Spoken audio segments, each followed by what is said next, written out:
Assalamualaikum warahmatullahi wabarakatuh.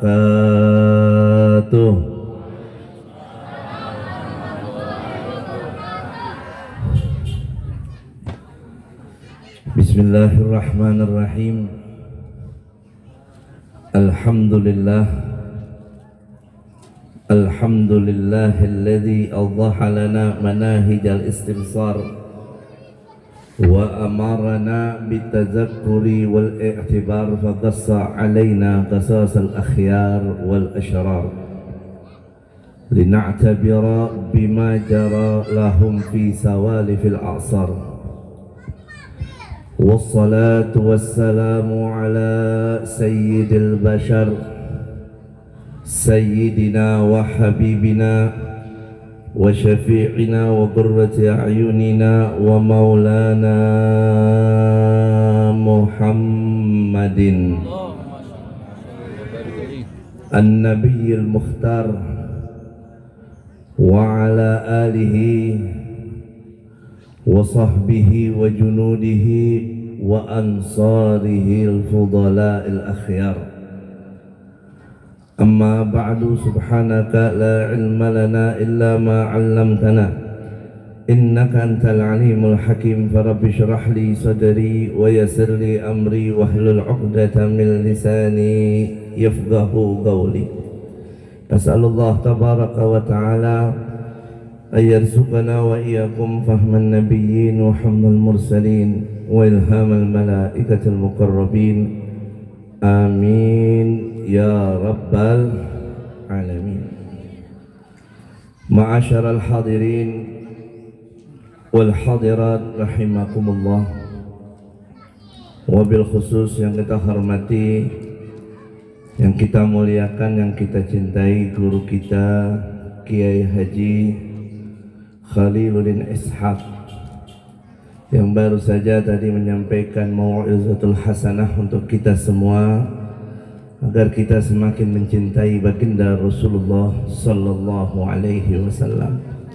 Para asatidah yang lainnya dan juga segenap panitia peringatan Maulid Nabi besar Muhammad sallallahu alaihi wasallam, yang mudah-mudahan kita semua yang hadir dalam acara yang mulia ini dalam rangka memuliakan sosok makhluk yang mulia, yang dimuliakan oleh yang maha mulia, yaitu Nabi kita Muhammad sallallahu alaihi wasallam. Allah jadikan kita semua sebagai hamba-hambanya yang mulia. Mudah-mudahan berkat kumpulnya kita di sini menjadi sebab Allah menurunkan limpahan barakat dan rahmatnya pada kita semua. Inda zikris salihin tanzilur rahmah. Tatkala kita menyebut mengenang orang saleh, itu akan menjadi satu sebab utama Allah menurunkan rahmatnya kepada kita semua.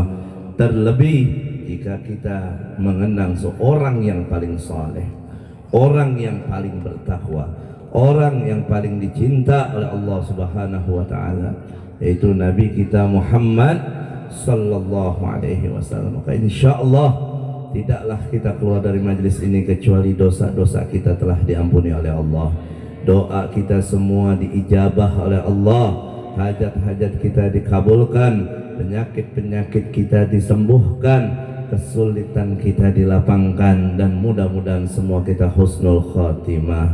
Amin ya rabbal alamin. Ma'asyaral hadirin hadirat rahimakumullah. Begitu indah kita mendengarkan tadi ceramah dari guru kita Kiai Haji Khaliluddin Ishaq yang menceritakan kemuliaannya baginda Rasulullah sallallahu alaihi wasallam dan keistimewaan beliau. Memang kalau kita membicarakan Nabi Muhammad, sampai kapanpun, sehebat apapun, itu pasti tidak akan ada selesai dan usainya. Karena kemuliaan beliau yang Allah berikan kepadanya itu tidak terbatas dan tidak ada yang tahu kecuali Zat yang Maha memberikannya, yaitu Allah Subhanahu wa Ta'ala. Maka bersyukur Allah Subhanahu wa Ta'ala memberikan taufik dan hidayah kepada kita untuk bisa mengadakan dan menghadiri acara-acara maulid semacam ini, yang mungkin ada sebagian dari saudara-saudara kita yang memiliki keyakinan dan paham yang berbeda. Itu hak-hak mereka, tapi kita yang harus bersyukur kehadirat Allah Subhanahu wa Ta'ala, yang Allah gerakkan kita untuk merayakan maulidnya Nabi Muhammad sallallahu alaihi wasallam sebagai wujud syukur kita atas nikmat yang begitu besar Allah berikan kepada kita. Dan juga ini kita jadikan sebagai salah satu wasilah, sarana untuk kita lebih lagi mempelajari tentang sejarahnya baginda Rasulullah sallallahu alaihi wasallam. Karena hakikatnya pembacaan maulid itu adalah membaca biografi sejarah Nabi Muhammad sallallahu alaihi wasallam, yang dari dulu sampai kiamat insya Allah satu ulama pun tidak akan ada yang berani mengharamkan kita untuk membaca sejarahnya Nabi. Yang kalau ada orang berani mengharamkan kita untuk mempelajari dan membaca sejarah Nabi, itu orang-orang justru harus kita pertanyakan, kemana dia punya akidah? Siapa yang dia yakini dan dia imani? Kalau kita mau mempelajari, membaca sejarah Nabinya, kita malah dilarang dan dihalangi. Alhamdulillah, berkat daripada ulama-ulama kita yang menyusun biografi Nabi, sejarah Nabi dengan ringkas, dengan singkat, dengan rangkaian kalimat-kalimat yang indah, sehingga menjadi kitab-kitab maulid yang tadi juga diantaranya dibaca di majelis kita ini, yang disusun oleh Syekh Abdurrahman Ad-Daibai, kitab Maulid Diba. Itu salah satu kitab sejarah Nabi yang disusun dengan demikian rupa, kalimat-kalimat, kata-kata yang indah. Biar apa? Biar kita mudah untuk membacanya, biar kita juga nikmat, senang dalam membacanya, yang dari situ kita akan mendapatkan ilmu pengetahuan tentang Nabi kita Muhammad sallallahu alaihi wasallam. Pak, Bu, kalau bukan acara-acara semacam ini lagi, dari mana kita mau dengar banyak cerita dan sejarah tentang Nabi Muhammad? Dari mana kita mau banyak bersalawat dan salam kepada Nabi Muhammad? Ini majelis mengajak kita belajar tentang sejarah Nabi. Ini majelis mengajak kita untuk banyak berzikir kepada Allah. Ini majelis mengajak kita untuk bersalawat kepada Nabi. Ini majelis juga menjadikan kita untuk saling bersilaturahmi. Berapa unsur kebaikan dalam majelis-majelis semacam ini. Maka aneh, sungguh aneh kalau ada orang yang diajak hadir dalam majelis semacam ini, dia menolak, bahkan mengingkarinya. Maka ketika kita hadir dalam majelis-majelis semacam ini adalah merupakan satu nikmat besar yang Allah karuniakan kepada kita. Allah kasih jasmani kita sehat, rohani kita sehat, hati kita sehat, akal kita sehat, sehingga kita bisa melihat yang baik itu baik, yang buruk itu buruk.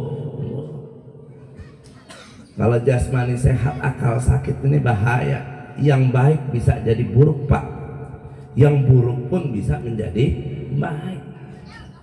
Coba tadi guru kita jelasin Nabi Muhammad begitu mulianya, begitu istimewanya. Basyarun lakal basyar, beliau manusia ya, tapi bukan manusia biasa. Kadang ada orang sembarang suka bilang, ngapain sih ngagung-ngagungin Nabi Muhammad? Buat apa sih muji-muji Nabi Muhammad? Ya kalau kita mau jawab pakai emosi kan gampang aja. Apa urusan lu ngeritik gua? Mulut-mulut gua yang muji. Kenapa lu yang sewak? Lu pengen gua puji. Tapi biar kita tahu, memuji Rasulullah itu bagian daripada kita mengagungkan syiar Allah Subhanahu wa taala. Oh, nggak boleh kita memuji Nabi Muhammad. Berarti kita nggak ada bedanya dong sama kaum Nasara yang memuji Nabi Isa. Enak banget tuh ngomongnya kadang. Dikata orang-orang yang maulid, yang baca qasidah, yang sholawatan, itu nyamain orang-orang Nasrani ketika mereka memuji Nabi Isa. Gak boleh itu. Nabi kan larang dalam hadisnya, la tatruni kama atratin nasara al-masih. Jangan kau puji aku, kata Nabi, sebagaimana orang-orang Nasara memuji al-Masih, memuji Nabi Isa. Kita nggak boleh memuji Nabi, kita hanya boleh memuji Allah. Kata dia nih, yang dipakai juga hadis. Lihat dong, Nabi melarang kita memujinya nggak secara mutlak. Pujian yang kita dilarang sama Nabi untuk beliau, pujian yang serupa dilakukan kaum Nasrani kepada Nabi Isa. Apa yang dilakukan mereka kepada Nabi Isa? Mereka mengatakan Nabi Isa itu bukan seorang nabi, bukan seorang rasul, tapi mengkultuskan Nabi Isa sebagai Tuhan atau anak Tuhan. Itu yang Nabi larang kita. Jangan sampai kita memuji Nabi sehingga kita mengatakan Nabi Muhammad adalah Tuhan. Gak boleh kita mengatakan Nabi itu adalah sebagai anak Tuhan. Itu yang dilarang sama Nabi. Selain itu boleh gak? Silakan. Mau puji Nabi sehebat setinggi apapun, silakan. Kita memuji Nabi Muhammad, katanya gak boleh berlebihan. Saya tanya, siapa yang mampu berlebihan memuji Rasulullah? Kita kalau saling puji mungkin berlebihan pujian kita. Oh Habib nih begini, Habib nih begini, oh Habib Masya Allah, Habib Ali ini, Habib. Mungkin yang benar 1, yang 9 kagak tepat. Saya kalau mau jantung, oh bapak begini, bapak begini. Mungkin yang benar 1, yang sisanya nggak tepat. Dusta, omong kosong. Tapi kalau kita memuji Nabi Muhammad SAW, kebaikan apapun kita berikan kepada beliau itu ada pada beliau, bahkan bukan cuma ada, masih kurang, masih belum tepat. Karena apa? Apapun yang kita pujikan kepada Nabi, pasti Nabi lebih daripada itu. Pernah baca qasidah Burdah? Di dalam qasidah Burdah, Imam Busiri itu sampai menyatakan apa? Wansub ila dzatihi ma syi'ta min syarafin, wansub ila qadrihi ma syi'ta min 'idhami. Nisbatkan, sematkan pada zatnya Nabi Muhammad apapun yang kau mau dari segala kemuliaan. Kita mau bilang Nabi untuk rupanya Nabi, wujudnya Nabi, keindahan, kemuliaan apapun silakan. Nabi itu ganteng, betul. Nabi itu orang paling tampan, Nabi itu orang paling kuat, Nabi itu orang paling hebat, Nabi itu orang paling sabar, Nabi itu orang yang paling ini, paling itu. Pokoknya semua sifat-sifat mulia, semua sifat-sifat baik yang bagus kita nisbatkan kepada Nabi Muhammad. Yang palingnya lagi, yang paling tingginya, boleh gak? Boleh. Dan itu tepat, bahkan masih kurang. Bu, Saya mau tanya Bu, Nabi yang paling ganteng itu siapa? Nabi Yusuf. Di mana-mana ini saya tanya, semua rata-rata jawabannya Nabi Yusuf. Berarti Nabi Muhammad lebih jelek dari Nabi Yusuf begitu. Sedangkan Nabi Muhammad sallallahu alaihi wasallam itu adalah sumber segala kebaikan, sumber segala keindahan.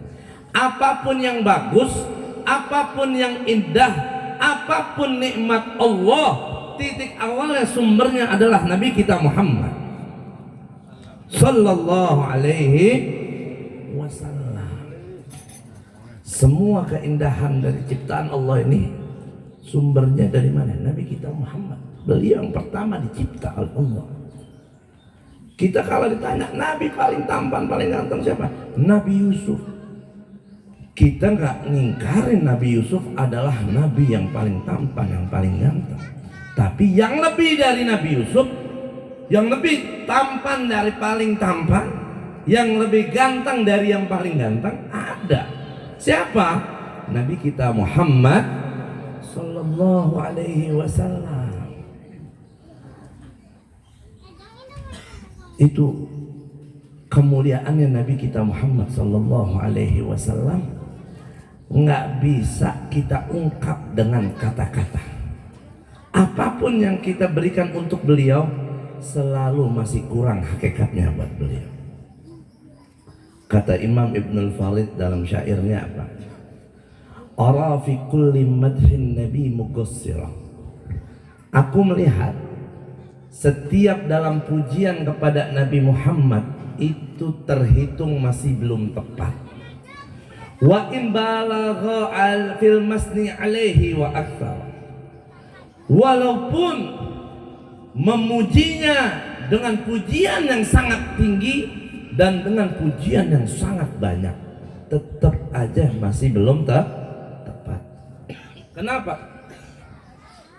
Kenapa memuji Nabi Muhammad setinggi apapun, sehebat apapun masih belum tepat, masih kurang buat beliau, masih tergolong pujian yang lalai.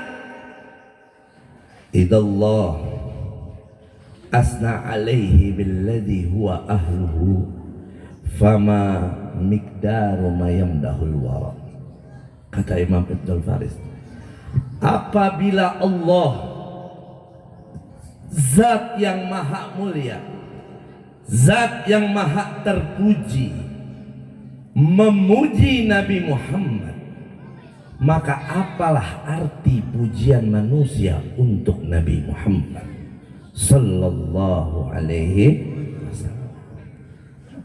Makanya kelewat goblok Pak kalau ada orang muji Nabi jangan berlebihan. Itu orang muji Nabi berlebihan. Itu orang yang ngomong begitu goblok karena nggak tahu derajat Nabi Muhammad. Gimana kita bisa memuji Nabi dengan berlebihan? Gimana kita memuja beliau dengan berlebihan? Apa bisa pujian kita lebih hebat dari pujian Allah? Ada yang mampu nggak nandingin pujian Allah buat Nabi Muhammad? Nggak ada. Maka nggak ada cerita berlebihan dalam memuji Nabi Muhammad sallallahu alaihi wasallam. Wansub ila qadrihi ma syi'ta min idhami. Nisbatkan pada martabat derajat kedudukan Nabi Muhammad apapun yang kau inginkan dari keagungan. Kita mau ngomong Nabi paling mulia akhlaknya, betul apa salah? Nabi paling kuat imannya, betul apa salah? Nabi paling sopan, paling dermawan, paling ahli ibadah, paling bertakwa, paling semua kebaikan kita nisbatkan palingnya kepada Nabi, betul apa salah? Nggak ada salah. Dan itu belum tepat hakikatnya, masih kurang. Kenapa kok masih kurang mulu? Karena Allah muji Nabi Muhammad setinggi-tingginya pujian kita nggak akan setara dengan pujian Allah kepada Nabi Muhammad. Kalau ada orang bilang orang itu berlebihan memuji Nabi Muhammad, berarti dia punya hati masih ditutup akan hakikatnya Nabi Muhammad. Tapi kalau kita tahu betul siapa Nabi kita Muhammad, pasti kita nggak mau sedetik pun lepas dari Nabi Muhammad. Ada cerita tentang sahabat Nabi yang bernama Ukasyah. Di akhir khutbahnya Rasulullah sebelum beliau wafat, sehari 2 hari sebelum wafatnya Nabi sempat khutbah, Ustaz. Semua sahabatnya dikumpulin. Nabi memberikan banyak pesan, banyak nasihat buat sahabat dan buat kita umatnya.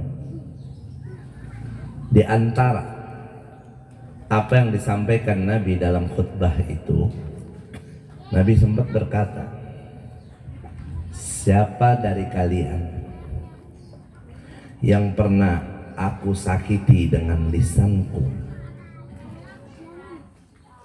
aku sakiti dengan perbuatanku, atau aku ambil hartanya dengan cara yang salah, maka silakan di hari ini untuk menuntut kembali itu semua. Nabi minta untuk dikisos. Ini seorang pemimpin dunia akhirat, seorang manusia yang paling mulia, sosok yang tidak pernah berbuat zalim, sosok yang tidak pernah melakukan kesalahan. Beliau khutbah di hadapan jamaahnya atau di hadapan sahabatnya. Siapa yang pernah aku sakiti, siapa yang pernah aku zalimi, siapa yang pernah haknya aku ambil, silakan hari ini untuk menuntut kembali itu semua. Ini kita bicara di depan nih semua sahabat Nabi yang begitu cinta sama Nabi Muhammad. Coba bayangin diri kita ada di situ. Nabi Muhammad orang yang paling kita sayang, paling kita cinta, yang paling kita hormati. Bahkan lebih cinta sayang kita seharusnya dari diri kita dan keluarga kita. Semua sahabat ketika Nabi mengatakan itu semuanya tertunduk, semuanya menangis dan meneteskan air mata. Nggak ada yang nangis, nggak ada yang nggak nangis, semuanya nangis. Coba seorang Nabi yang begitu mulia minta dirinya untuk dibalas akan kesalahannya, padahal kagak ada salahnya. Coba kalau ada sekarang pemimpin berani begitu, siapa yang pernah saya bohongi silakan nuntut. Siapa yang pernah saya jahati silakan nuntut. Siapa yang saya zolimi silakan tuntut saya. Kira-kira ada nggak yang nuntut? Ya Allah, belum sampai rumah udah dikeroyok. Beda sama pemimpin dunia akhirat, Sayyidul Qaunain wa Tsaqalain, Nabi besar Muhammad sallallahu alaihi. Nabi ngomong begitu semua sahabat nangis, Pak. Yang ngomong ini Nabi Muhammad, bukan sembarangan orang. Tiba-tiba di tengah sahabatnya ada ngangkat tangan. Saya ya Rasulullah. Siapa sahabat itu? Ukasyah. Semua sahabat langsung nengok ngeliat dia semua. Kaget. Masa iya ada Nabi pernah berbuat salah? Andai pun ada satu kesalahan, masa iya kita sahabat umatnya mau nuntut balik pada beliau? Si Ukasyah diri. Kata Ukasyah, karena kau meminta untuk dibalas, untuk dikisos atas apa yang kau perbuat, karenanya aku meminta balasan atas apa yang kau lakukan ya Rasulullah.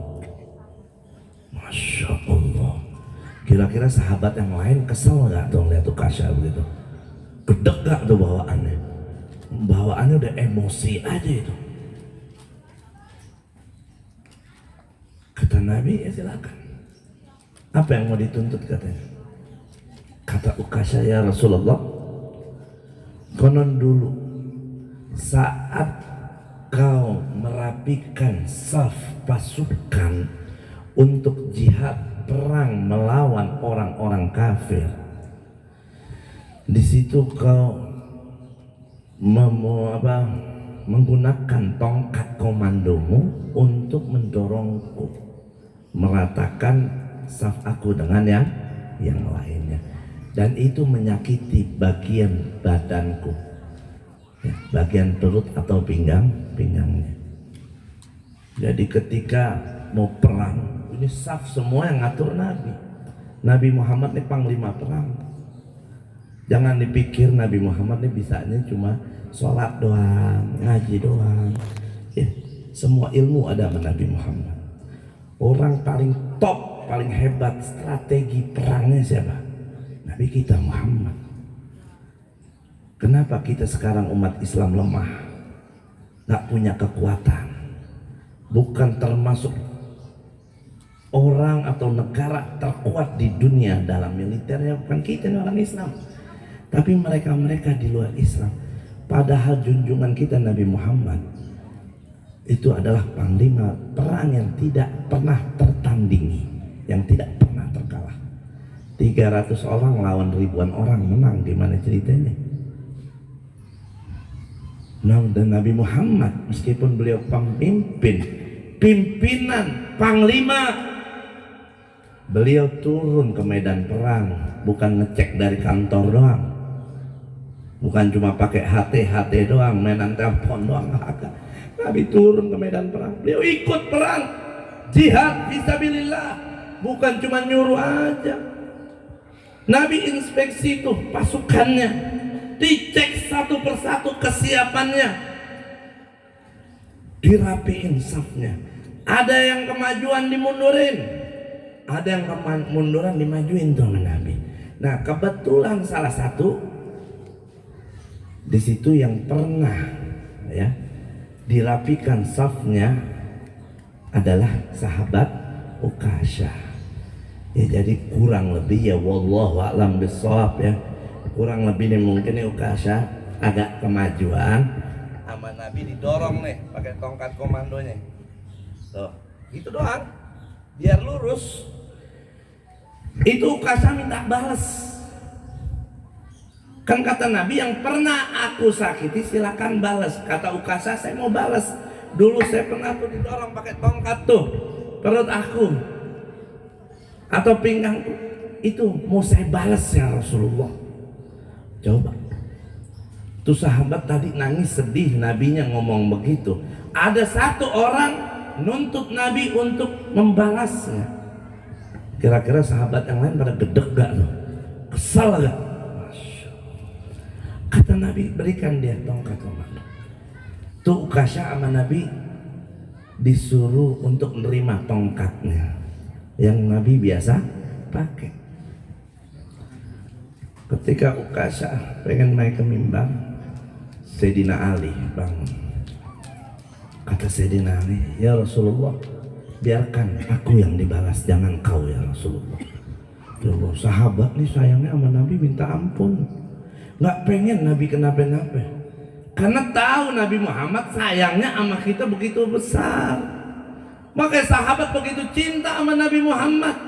Itu pun jika semua cinta sahabat dan cinta kita dikumpulkan, masih tetap nggak sebanding dengan cinta Nabi Muhammad pada kita. Kata Sayyidina Ali, biar aku aja Rasulullah yang dikisos, biar aku. Kata Nabi, biar saya aja. Sayyidina Abbas atau Sayyidina Abdullah bin Abbas pun juga bergegas bangun. Ya Rasulullah, biar aku yang dibalas, jangan kau. Aku aja yang dipukul. Kata Rasulullah, jangan, biar aku aja. Panggil Ukasha naik ke mimbar. Kata Nabi, Ukasha, sungguh aku sudah mendoakanmu agar kamu masuk surga tanpa dihisab. Sekarang benar nih mau kisos, kata Nabi. Saya udah doain loh masuk surga tanpa hisab. Serius mau kisos, mau ngebalas, kata usahanya. Dan Nabi nggak masalah. Nabi yang nyuruh, Nabi yang minta. Ini Ukasha udah megang tongkatnya Nabi, udah diputar-putar. Kalau bahasa kita nih, jadi gini-gini. Sahabat ngelihat semua. Coba bayangin nih, di sini ada Nabi Muhammad, nih Ukasha, antum sahabat Nabi Muhammad, Nabi lagi mau dikepung. Tapi antum kagak bisa bertindak, gak bisa berbuat apapun. Kenapa? Karena yang mau mukul ini, yang mau kisah disuruh Nabi Muhammad. Kayak apa perasaannya? Nangis semua sahabat. Hatinya, perasaannya campur aduk. Sedih ngeliat nabinya, kesel ngeliat dirinya gak bisa berbuat apapun. Nabinya ingin dikisos saat itu. Tadi di awal sahabat pada nangis kan, ini nangisnya lebih dari yang awal karena keadaan lebih kacau lagi, perasaan. Coba diputar-putar tuh tongkat sama Ukasha, sampai Nabi akhirnya persiapkan badan yang mau dikisos. Nabi buka bagian badannya, dibuka, setelah kulitnya nampak, ya, ini Ukasha langsung membuang tongkatnya. Itu tongkat yang dibuat mukul Nabi, ya, langsung dibuang sama Ukasha. Dipeluk itu Nabi kita Muhammad, dicium badan Nabi kita Muhammad sallallahu alaihi wasallam tanpa ada penghalang apapun. Sallu ala Nabi Muhammad. Dipeluk sama Ukasha, dicium sama Ukasha itu tubuh jasadnya Rasulullah sallallahu alaihi wasallam. Kata Nabi, apa yang kau lakukan Ukasha? Kata Ukasha, ya Rasulullah, dengan ucapanmu tadi ya Rasulullah, aku sudah mengetahui kalau ini adalah hari perpisahan kita ya Rasulullah. Sahabat semua sadar ketika Nabi, siapa yang aku punya salah, aku minta maaf, silakan balas di sini. Itu ucapan perpisahan. Kalau Nabi nggak lama lagi mau meninggal, sahabat pada peka, pada ngerti.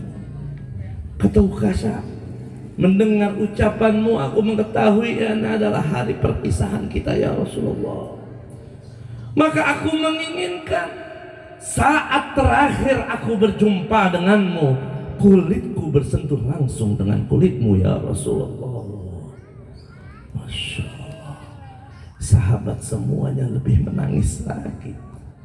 Pertama nangis dengan khutbahnya Nabi, kedua nangis lihat Ukasha. Ketika sahabat semua tahu apa tujuan Ukasha, apa yang dilakukan Ukasha, mereka semua bersedih dan menangis.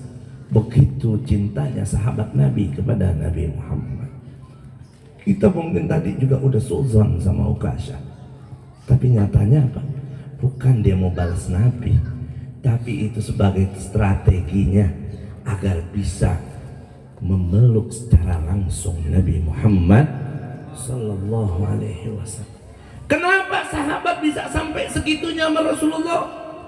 Karena sahabat-sahabat Nabi lah yang paling kenal, paling tahu siapa Nabinya Muhammad sallallahu alaihi wasallam.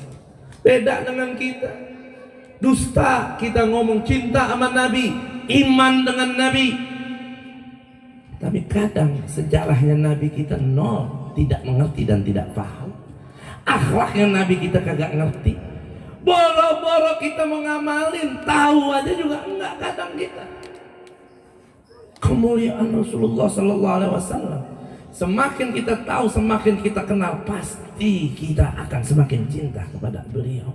Dalam kitab-kitab maulid itu dikisahkan, Nabi Muhammad itu kalau beliau melintasi satu jalan, itu orang akan tahu yang melintasi jalan itu kemudian bahwa sebelumnya telah melintas lewat Nabi kita Muhammad sallallahu alaihi wasallam. Kenapa? Karena bau harum semerbaknya masih ada di jalan yang beliau lintasi. Siapa manusia yang kayak beliau? Jangan sembarangan. Nabi Muhammad kan manusia. Iya, emang manusia, tapi bukan manusia biasa. Jangan bilang Nabi Muhammad tuh sama kita manusia juga. samanya kita sama Nabi Muhammad cuma satu, apa? Sama-sama manusia. Tapi yang lainnya, sifatnya, akhlaknya, amalnya, perbuatannya sama beda? Beda semua. Nabi kalau duduk di majlis nih, bau harum semerbaknya, wanginya akan tetap ada. Walaupun nabinya udah pulang, bukan sejam 2 jam, berhari-hari itu tempat wangi berkat Nabi Muhammad. Sahabat kalau udah ngeliat Nabi Muhammad semuanya pada berdebat. Ada yang bilang seperti matahari, ada yang bilang seperti bulan, dan pastinya Nabi Muhammad lebih dari itu keindahan dan cahayanya. Kita sekarang di tengah hari bolong, kalau kita ke situ tuh di matahari, ya bukan cuma panas saja. Yang mau saya tanyain, ada nggak kita bayangannya di situ?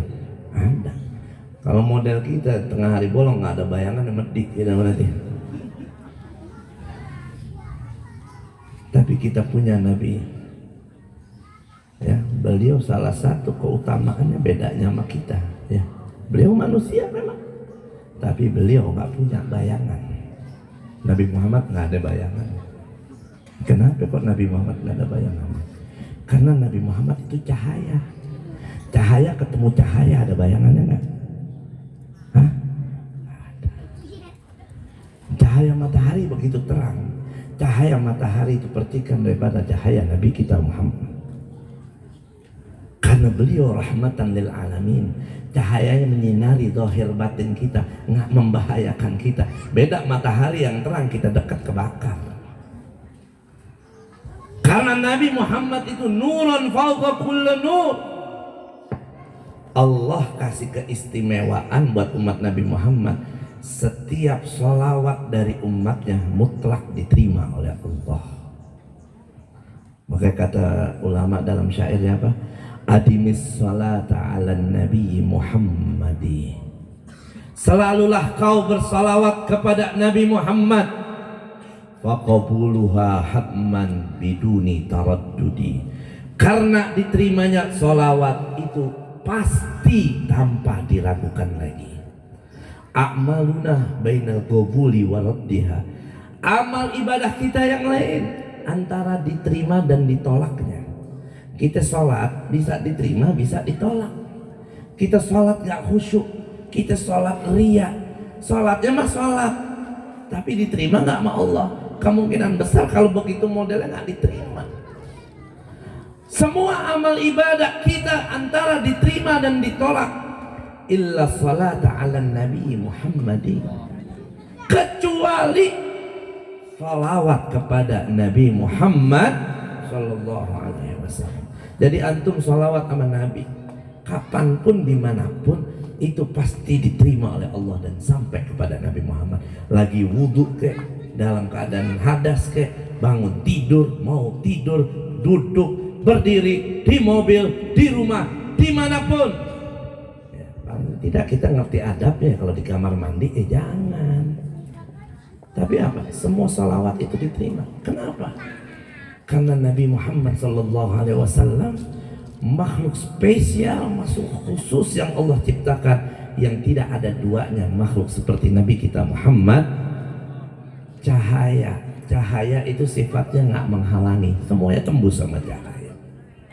Makanya nggak pernah tuh kita punya Nabi mengucapkan kalimat la, menolak, tidak untuk permintaan orang lain.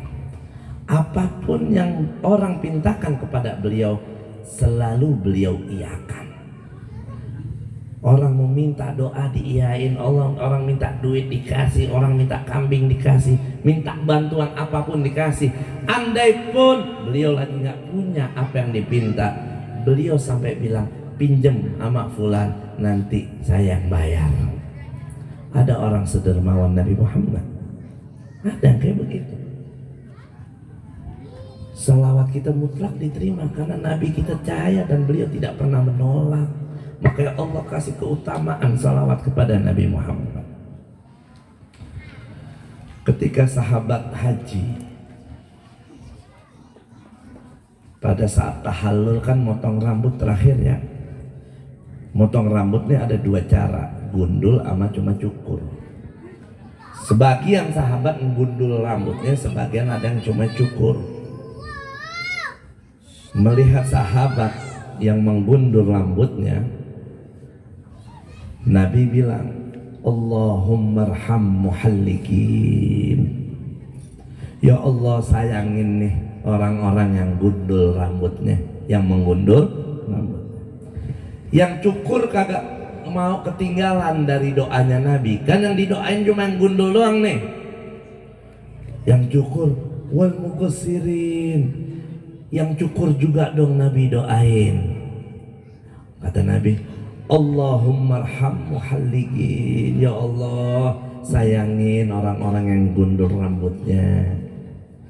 Yang cukur bilang lagi, wal muqassirin. Yang cukur juga dong Nabi. Nabi nggak bilang kagak, yang gundul doang. Enggak. Yang gua doain cuma yang gundul, lu cukur gua nggak doain. Nabi bilang begitu? Enggak. Sampai akhirnya 3 kali Nabi baca lagi, Allahumma arhamil muhallikin. Ya Allah, sayangin ini orang-orang yang gundul rambutnya. Sahabat nggak putus asa, tetap masih minta sama Nabi. Wal muqassirin, yang cukur juga dong Nabi. Kata Nabi, wal muqassirin, didoain juga akhirnya, nggak ditolak apa yang dimau oleh sahabatnya. 3 kali didoain yang gundul, terakhir yang cukur juga didoain. Itu menunjukkan apa? Ya afdolnya memang gundul, cuma kalau cuma cukur juga baik. Tapi Nabi nggak bilang, enggak, lu cukur doang gua nggak doain. Nggak begitu. Nabi kita nggak pernah ngomong kagak. Beda sama kita. Ada orang minta iyanya sekali, enggaknya 10. Ya kan? Sekarang iya, besok datang, bisa kita maki bahkan.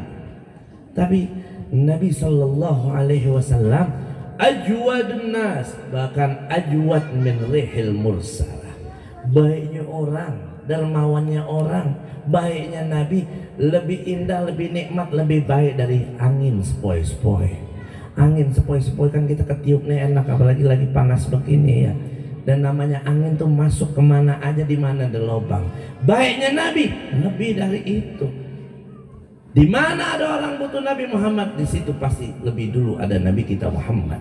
Jangankan di dunia, di akhirat orang lagi pada kesusahan, lagi pada kebingungan, boro-boro nolongin orang, mikirin dirinya pada susah.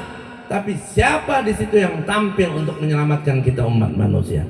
Nabi kita Muhammad Sallallahu Alaihi Wasallam. Mudah-mudahan Pak Bu, wasilah dari maulid ini kita bisa semakin cinta dengan Nabi Muhammad, kita semakin kenal dengan Nabi Muhammad, kita semakin memuliakan Nabi Muhammad, semakin kita mengagungkan Nabi Muhammad, semakin kita taat dengan Nabi Muhammad, semakin kita banyak salawat dengan Nabi Muhammad. Ya, kalau bikin maulid jangan cuma setahun sekali ya. Bisa tiap hari di rumah bikin. Nggak bisa ya seminggu sekali, kalau malam Jumat itu bikin, atau mau malam Senin, atau mau malam apapun. Baca di rumah kita kek, di musola kita kek, di majlis kita kek, untuk kita mengenang terus Rasulullah, mempelajari terus sejarah Rasulullah, biar kita banyak juga salawat kepada Rasulullah. Dengan itu kita akan dicinta oleh Rasulullah. Dengan itu kita akan mendapatkan insya Allah syafaatnya di yaumul qiyamah nanti, insya Allah. Mudah-mudahan Allah Subhanahu wa ta'ala menganugerahkan mahabbah, cinta yang benar dalam diri kita terhadap Nabinya Muhammad Sallallahu Alaihi Wasallam. Mudah-mudahan Allah memberikan taufik dan hidayah kepada kita untuk kita bisa meneladani Nabi Muhammad, mengaplikasikan semua ajaran dan akhlak mulianya Nabi Muhammad dalam kehidupan kita. Yang dengan itu insya Allah Allah akan sayang kepada kita, Allah meridhoi kita, Allah akan memasukkan kita ke dalam surganya. Amin ya rabbal alamin. Ma'asyiral hadirin hadirat rahimakumullah, mungkin ini saja yang bisa saya sampaikan. Yang mungkin kita udah kesiangan, berasa panas ya. Kalau bukan karena Nabi Muhammad saya yakin nggak ada yang kuat ya. Andai katanya begini ngantri vaksin udah bubar kali dari tadi ya. Tapi ini karena Nabi Muhammad, biar kata panas, dengar Nabi Muhammad kita jadi adem. Bukan badan kita aja yang adem, jiwa raga kita, hati kita adem. Mudah-mudahan kita semua selamat dunia akhirat, husnul khatimah. Wal afu minkum. Assalamualaikum warahmatullahi wabarakatuh.